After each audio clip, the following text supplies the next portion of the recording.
this is Gina. I decided to throw together another little tutorial with the August Bead Box beads. Now the reason I'm doing the tutorials that I am doing is because you can use any bead you have in your stash generally for the last two tutorials I've made, so you don't have to have the bead box. With this, I've used some of the beads from the bead box in August, and I've also used some of my own in my stash. You can use anything you want for this bracelet. It does not have to be anything from the bead boxes. It can be any kind of bead you want to use. This is kind of a bead soup type of bracelet. And it's very simple. It's very fast moving. You can do it in no time flat. You can make it as full or as lean as you would like to. This is what it looks like on the wrist. Now in mine, I used a magnetic clasp, and I kind of wish I hadn't. A toggle would have been prettier. Anything would have been prettier than this. It just isn't very pretty. A toggle would have been a lot prettier and a lot stronger. But the bracelet itself is really pretty. So you can use, like I said, anything you want. You can do it all with pearls in all different colors. You can do it with crystals. You can do it with gemstones, anything you want. But this is a lot of the beads from the August bead box. Anyway, let's look and see what it'll take to make this project. Okay, so what I thought we would do is we will use some of the beads again from the August bead box, but you can use any beads you want for this. And you can add some of the beads from the previous bead box. I'm even adding in one of my bead soups I have here that I think will go nicely with it. So what I'm going to use the 4mm round garnet beads that came in the August bead box. I'm going to use this little strand of Czech beads, now all the different shapes and sizes, and I'm going to use that. I'm going to use the peridot strand of 4mm fire polish beads that came in the August bead bag, and the opaque turquoise that came in the August bead bag. And some of the other things that I have from the bead bag is this little package of bicone crystals that came in the bead box, actually, for August. And then these two little hearts. I don't know if I'll use them or not, but I might. And then the rest of the stuff I have is just a mixture of Czech seed beads. These are all 8/0 Czech seed beads, and I have a bunch of Czech seed beads. And for fringing and for this type of project I'm doing today that's really eclectic, I don't mind the Czech seed beads. These are really high quality ones anyway, so they're not all kinds of different shapes and sizes. They're really nice beads. But I'm going to use these, and I just picked a few colors out of some of the extra beads I had in little bags that I had used previously. So I've got a cream colored one, a turquoise, a blue turquoise, then this mauve color. This is actually a 6/0. So I've got this 8/0, and I think these are 10/0s. I'm not sure. They're a Charlotte. And it doesn't matter. You can pick out anything you want. I'm just picking out different sizes, different colors. And then this is a little 11/0 bronze color that I'm going to use on the end of my fringing stitches. And then I have some, I have a little clasp. This is a magnetic clasp. I'm hoping this is going to be strong enough and will hold my bracelet nicely. Sometimes magnetic clasps are a little iffy, but of course I can make a little guard for it, a little chain guard for it to keep it from falling off my wrist too, if I need to. And then I'm going to use some size 2 crimp beads. These are Beadalon, and this is copper color, antique copper. And then in one of the previous bead boxes, there was a little package of beading wire, and it's a little thin for what I don't usually use it this thin. I usually use soft flex, or sometimes I will use tiger's tail, especially if I've run out of my soft flex, which I have. But this is copper in color, and this came in one of the bead boxes a couple of months ago. So I'm going to use it, and I've cut about a 12-inch piece just to make sure I have enough to go around my wrist and put on my crimp beads and so on and so forth. And so you will, of course, need to have your crimp pliers also to do this project. And then I have a bead soup here that is just a bunch of little tiny beads that they're mostly gemstones actually that I just put aside.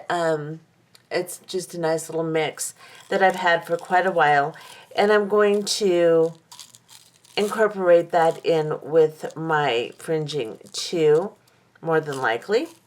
So you can pick out anything you want, just a bunch of small beads that are just left over, anywhere from 4 to 6 millimeter, 3 millimeter, it doesn't matter. As long as they're fairly small beads, you can incorporate them in against your larger beads here. So let's go ahead and get started with this project. Also, we will be using Fireline. I'm going to use 8-pound Fireline, and because that's what I have in my smoke color, I want to keep the thread a little bit darker since I am using all copper tones and stuff. So I'm going to use the smoke Fireline, and you will still need a beading needle. So I'm going to use a size 10 beading needle.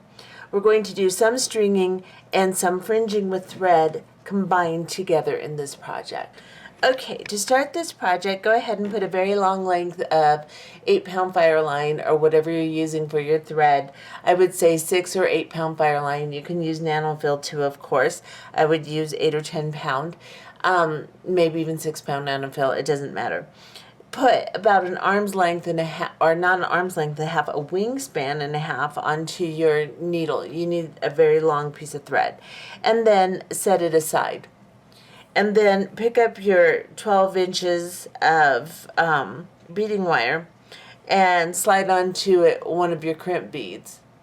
And then go through your clasp and then slide your end, your tail end, back through the crimp bead again too. Hold on to the wire, pull the longer length of wire through so that you don't have a huge tail. You want a little bit of a tail, but not a huge tail because we didn't cut a great big huge piece of wire here. So get your bead, your crimp bead on there. This is really thin wire. Get your crimp bead on there. Let me zoom you in like so, and then I'm going to grab my crimpers and I'm going to put this back in the second hole of my crimp pliers and squeeze, and then I'm going to put it in the first divot and squeeze and see if that actually crimped. Oh, I need to do my first hole again. My magnetic clasp is sticking to my pliers here.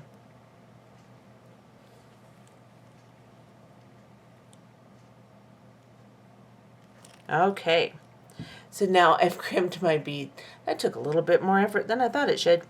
Okay, so what I'm going to start doing now is I'm going to use my, you could either use 6/0s or you could use your 4mm fire polish. It depends on what you want to do. I'm going to go ahead and string my 4mm fire polish beads on here. And I'm going to string it until I have the length of bracelet I want. I want to make about a 7-inch bracelet. Now this is going to be kind of bulky, so you want to leave probably about 1/4 of an inch longer just to make sure that it fits around your wrist. And just go ahead and string onto this. I'm going to put all of these fire polish beads onto here. Well, not all. There's 50 of them, so I'm going to put it on here until I have enough to go around my wrist. Now that I have my clasp on there, I can measure it around my wrist and see how big I want it.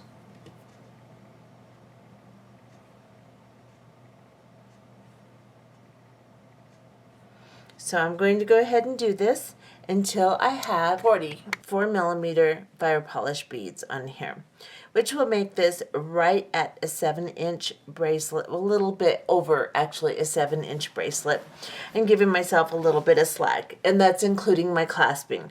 So with my clasp, if I wrap this around my wrist, you can see I have a little bit of slack, a little bit of movement, and that's about right for me. So it's a little over a 7-inch bracelet. Now what I'm going to do is I'm going to take this part of my magnetic clasp off, and I'm going to grab my crimp bead, and I'm going to go ahead and put this side of the clasp on.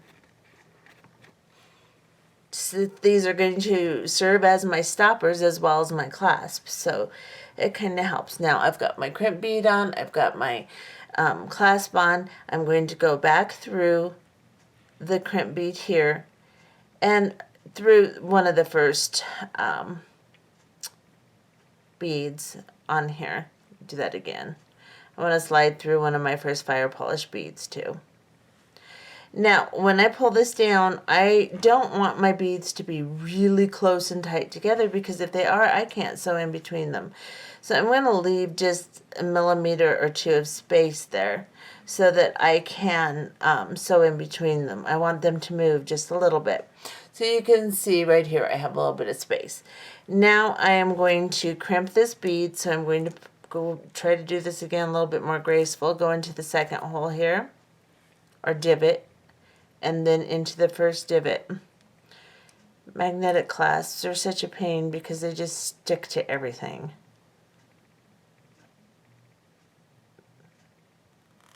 Okay, so I've got that nice and clasped, or crimped, not clasped. And now I'm going to take my scissors. This is really thin beading wire, so I don't need cutters, and I'm just going to cut off that tail there. And now what we are going to do, we have a little bracelet, and it has some movement. As you can see, my beads have a little bit of slack so that they are moving around on this wire a little bit. So now what we want to do is we want to take our long thread here, and we're going to take the end of the thread.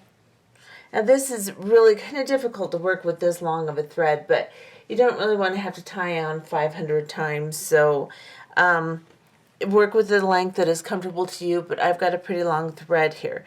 Now I'm going to go in between the first two beads on my bracelet here, and I'm going to tie a knot. I know this doesn't seem very secure and seems kind of a strange way to do things. However, by the time you fringe through this 500 different times, this thread is going to be good and on here and knotted really well, and you're not going to have a problem with it falling apart. So go ahead and just tie your thread, the end of your thread, on here. And I'm going to do it in just a couple of knots to make sure it's secure to start with, and I'll just leave my tail there for now. Now I'm going to go up through my first bead up here.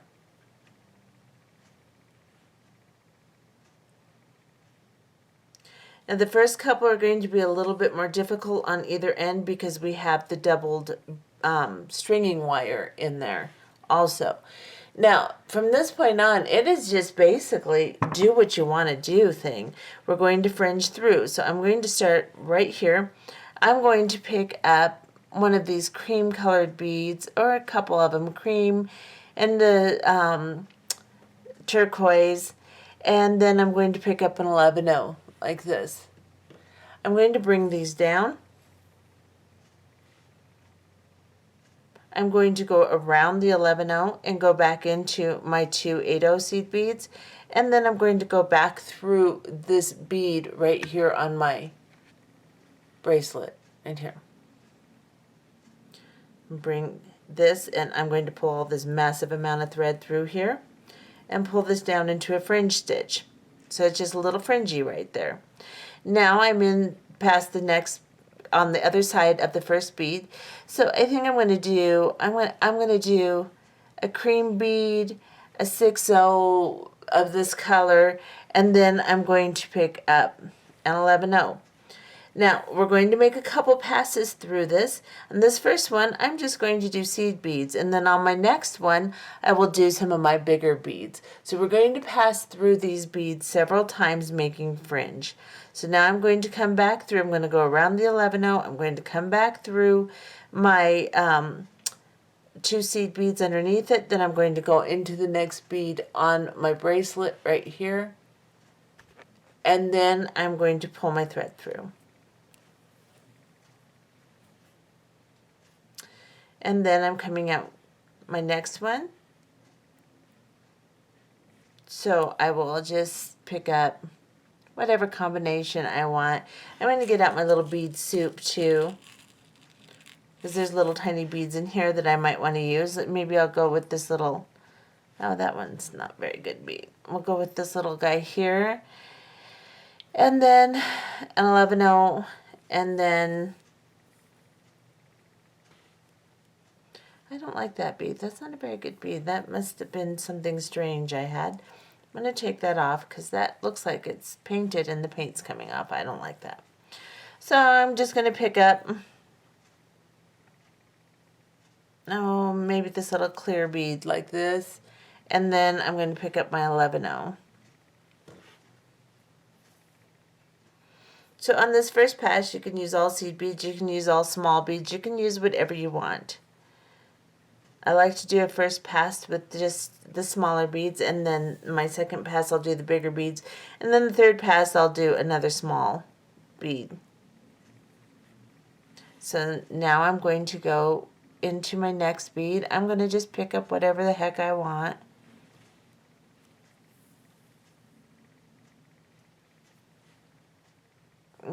Make sure you put 11-0 on the back, and then just go around the 11-0, go through the next bead on the bracelet, and pull it through. Now we're going to continue doing these little fringy things, all the way to the very end of the bracelet. When we get to the very end, we can cut this down a little bit and burn it down so that it's not in the way. You don't want to blob your beads at all, so just kind of burn it down. It'll be covered by the fringe anyway, so I'm just going to... I'm really clumsy tonight. Okay. Alright. So we're just going to keep fringing all the way down this entire length, and then when we have finished, let me back off a little, it looks a little fuzzy.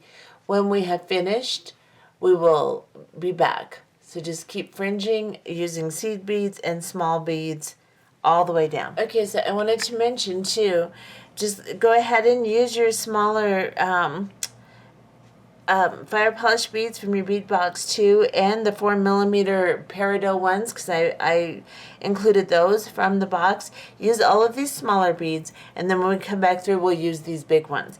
But just make combinations, little short fringes of all the different kinds of beads. Don't limit yourself on what you're using.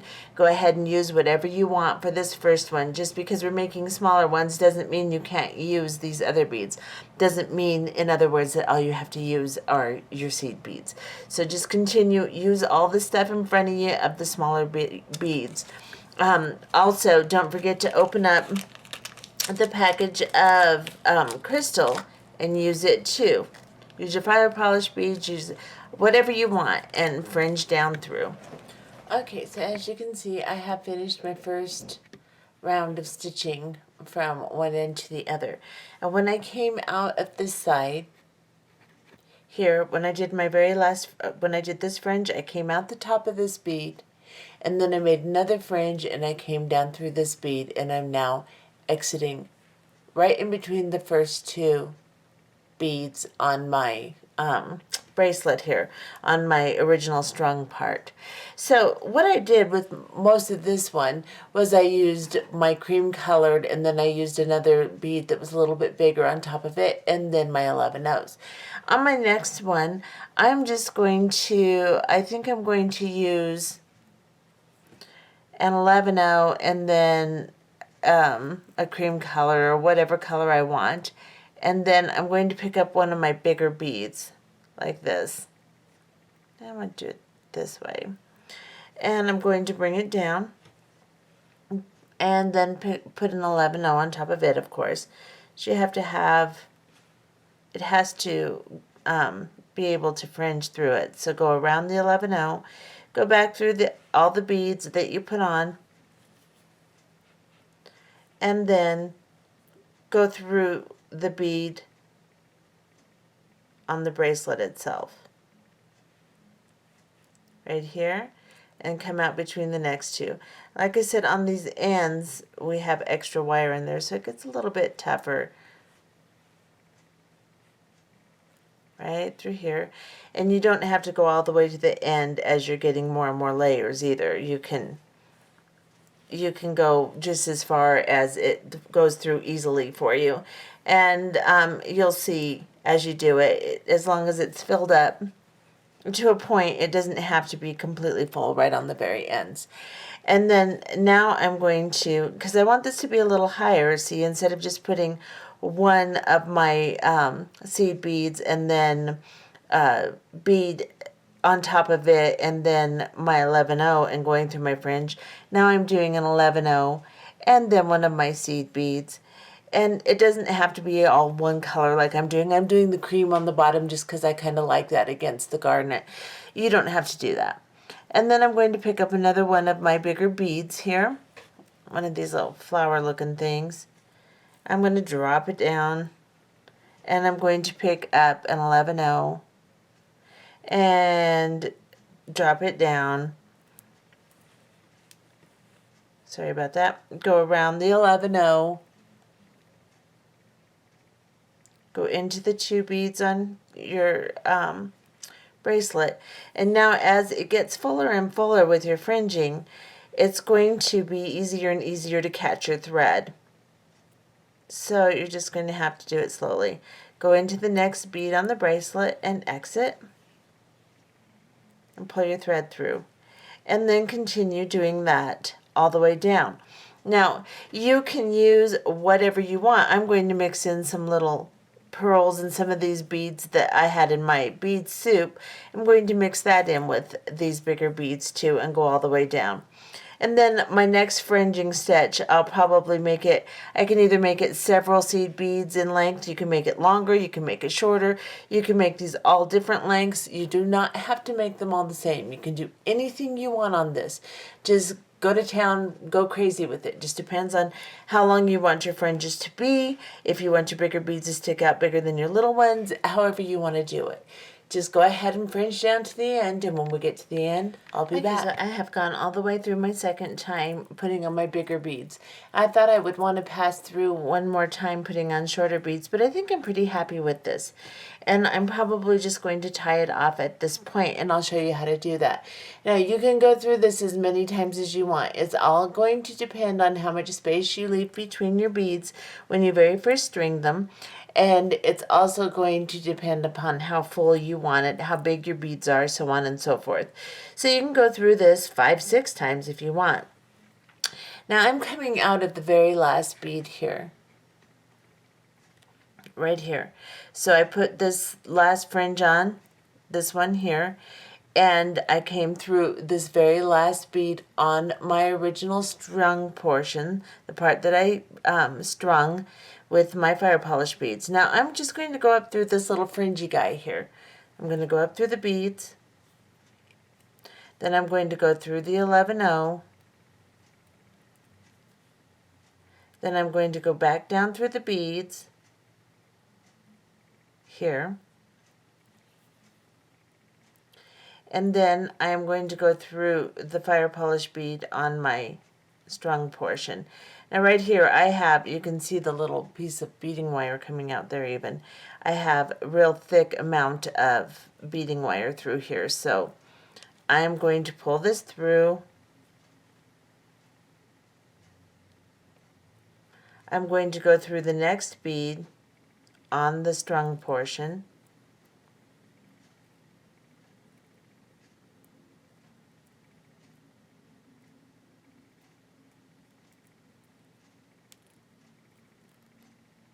Let's see if I can pull that through. And then, after I pull that through, I am going to grab a half hitch knot inside of one of my little fringes. So what I'm going to do is I'm going to go up this fringe right here, and I'm going to exit a couple of the beads. And then I'm going to go around it. So I'm just going to put my needle underneath it. Move all my stuff off my desk, excuse me. I'm going to pull this around those 2 beads until I make a loop, go through the loop, and tie a knot right in my fringe. Then I'm going to go up the rest of the fringe, like so. I hope I'm staying in frame. and then through this 11-0. My hands have the dark stuff from the fire line on them, so don't think I'm just a dirty person. I just have fire line on me. So there you have it. And then go down through the rest of the beads. And you can tie on again too. You can tie off any point in this bracelet. You can tie off just like I'm showing you, and then you can tie another amount of string on or thread on between the beads and start again. So if you run out of thread, don't panic. Just tie off like I'm showing you, and then tie between the beads again like we did when we very first started, and just go again. And you can do that anywhere in the bracelet. It doesn't have to be at the very beginning or the very end by the clasps. You can do it in the middle if you'd like. Just as long as you tie very well, go through a couple of fringes, go through the beads on the original strung part, and then tie a couple of knots between the beads, trying not to catch any of your beads in your thread. Just go between them. It's like this. I'm tying a knot again in between the beads on the actual strung part, like so. And then I'll go through another one of the beads on the original strung part if I can get through. So I didn't leave a ton of space. I can still get through them. I could do another round if I wanted to, but I didn't leave a ton of space for myself. Now I'm going to cut this down and leave a pretty good length, and I'm going to burn it down, and it'll blend right in. You won't be able to see it. And I'm going to call this through. Now I should have used a toggle. This little clasp right here isn't as pretty as I would like it to be, plus it isn't very strong. It's just not a very strong magnet. So I would recommend using a toggle clasp. Put it on the same way I did the magnetic one. Just use a toggle. Now, let me back off, and this is my bracelet. And I was going to fringe through it a lot more and make it a lot fuller, so it is just slightly big because it's not as full as I wanted it to be. The fuller you make it, the smaller it's going to, the more room it's going to take up on your wrist, and the bigger you're going to have to make it. But because I only went through twice, it's just a little bit big. Not horribly, but a little bit. So keep that in mind as you're making it. If you know that you're going to make it really full, then make it a little bit longer. If you don't think you're going to make it quite as full, then make it a little shorter. Just kind of adjust the length according to how you think you want to make your bracelet. But this turned out to be probably a 7.5-inch bracelet. With my clasping, it's about a 7.5. So there you have it. I hope you enjoyed this tutorial. If not, I'm so sorry. See you later. Bye-bye.